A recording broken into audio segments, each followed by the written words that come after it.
आपको पहले बताया, जो गवाही देना चाहती हैं आए। आप दोनों बोलो कोई बात, गवाही खुद दिया करें। तफसील में ज़रूर बता देता हूँ, लेकिन कोशिश किया करें कि गवाही खुद दिया करें। आए, बेटी माफिया हमारे साथ है, इनसे पूछते हैं कि खुदा ने इनकी ज़िंदगी में क्या जानी काम किया है।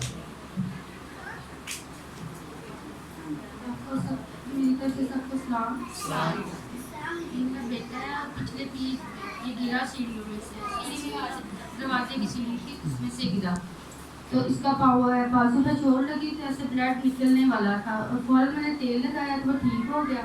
मैंने कल मैं बुध को दवाई दूंगी भारत में, तो मैंने नहीं दी, तो कल मेरा बेटा परसों फिर गिरा तो इसके नाक में से इतना खून निकला कि लोथड़े निकल रहे थे खून के।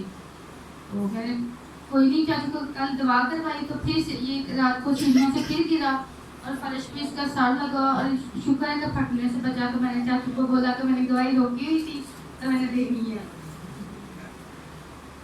ये दोनों गवाहियाँ रुकी हुई थी, इसलिए मैं कहता हूँ गवाही ना रुका करें।